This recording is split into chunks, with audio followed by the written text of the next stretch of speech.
laporan keuangan perusahaan manufaktur. Dan subscribe ya. Happy watching.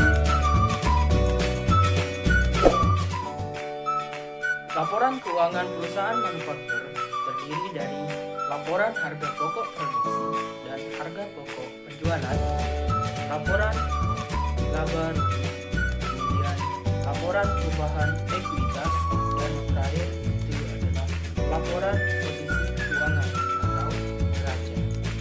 Laporan keuangan pertama dalam perusahaan manufaktur yaitu laporan harga pokok produksi. Dalam laporan harga pokok produksi termuat informasi bahwa atau terdiri dari persediaan barang dalam proses awal, kemudian total biaya produksi, dan persediaan barang dalam proses akhir.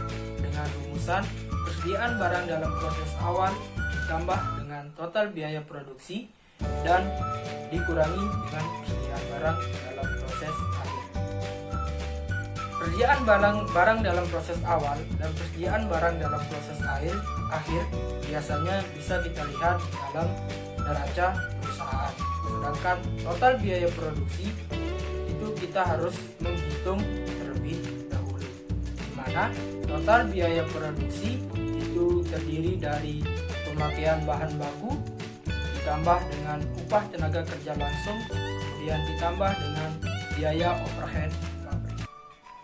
Pemakaian bahan baku itu dapat kita cari dengan menghitung persediaan bahan baku awal ditambah dengan pembelian bahan baku, kemudian dikurangi dengan persediaan bahan baku akhir. Tetapi apabila di dalam pembelian bahan baku ada biaya angkut pembeliannya, maka pembelian bahan baku dikurangi dengan biaya angkut pembelian, baru kita tambah dengan persediaan bahan baku awal, kemudian baru kita kurangi dengan persediaan bahan baku akhir. Langkah kedua untuk mencari total biaya produksi adalah menambahkan hasil dari pemakaian bahan baku dengan upah tenaga kerja langsung. Upah tenaga kerja langsung biasanya bisa langsung kita lihat dari neraca perusahaan. Kemudian langkah terakhir adalah mencari biaya overhead pabrik. Biaya overhead pabrik adalah biaya-biaya perusahaan yang tidak berkaitan langsung dengan produksi suatu produk. Seperti contohnya biaya tenaga kerja tidak langsung, biaya bahan penolong atau pembantu, biaya listrik dan air telepon pabrik, biaya penyusutan pabrik, biaya pemeliharaan bangunan pabrik, dan biaya-biaya lain yang tidak terkait langsung dengan produksi suatu produk atau yang tidak terkait langsung dengan bahan baku suatu produk yang akan dihasilkan. Setelah total biaya produksi kita dapatkan, kemudian untuk mencari biaya atau harga pokok produksi itu kita tambahkan total biaya produksi dengan persediaan barang dalam proses awal. Kemudian kita dapatkan total biaya barang dalam proses. Kemudian setelah itu kita kurangi total biaya barang dalam proses dengan persediaan barang dalam proses akhir. Kemudian ketemulah harga pokok produksi. Format laporan harga pokok produksi secara lengkap dapat kita lihat melalui slide yang kami tampilkan sebagai berikut ya. Bisa kita lihat format laporan harga pokok produksi pada perusahaan manufaktur.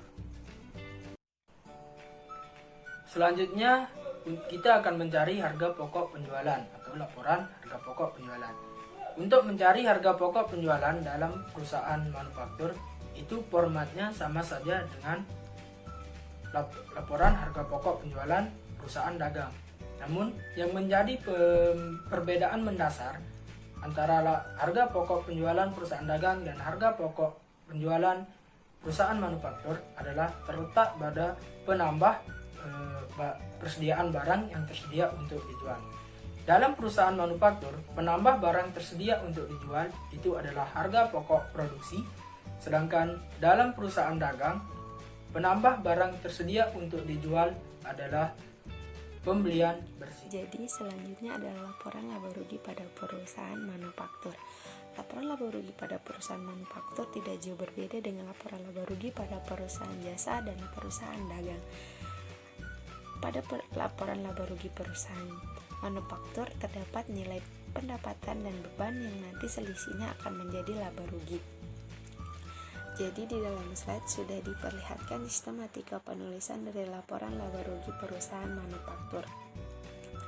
Jadi, yang pertama yaitu penjualan akan dikurangi dengan retur dan potongan penjualan sehingga nanti akan menghasilkan penjualan. Nah, hasil dari penjualan bersih nantinya akan kita kurangi dengan harga pokok penjualan sehingga akan menghasilkan laba rugi kotor. Laba rugi kotor ini nantinya akan kita kurangi dengan beban-beban operasional perusahaan sehingga kita akan menghasilkan laba rugi bersih dari perusahaan. Nah, ada 4 elemen yang perlu kita ketahui di dalam laporan laba rugi perusahaan manufaktur. Yang pertama, revenue atau pendapatan. Yang kedua, expense atau biaya. Yang ketiga, profit atau keuntungan. Yang keempat, loss atau kerugian. Oke, selanjutnya laporan perubahan ekuitas, di mana laporan perubahan ekuitas ini berisi modal awal, perubahan modal, dan segala kegiatan yang tidak berkaitan dengan perusahaan. Sebenarnya laporan perubahan ekuitas pada perusahaan manufaktur sama saja dengan laporan perubahan ekuitas pada perusahaan lainnya. Di dalam slide sudah bisa dilihat sistematika penulisan dari laporan perubahan ekuitas. Ada 2 cara berbeda dalam membuat laporan perubahan ekuitas, yaitu ketika perusahaan mengalami keuntungan dan perusahaan mengalami kerugian. Di mana jika perusahaan mengalami keuntungan, maka nilai dari laba bersih akan dikurangi prime. Nah, hasilnya akan menjadi penambah dari modal awal sehingga akan menghasilkan modal akhir. Nah, sedangkan ketika perusahaan mengalami kerugian, maka nilai kerugian akan dijumlahkan dengan prime sehingga menghasilkan pengurang dari modal awal.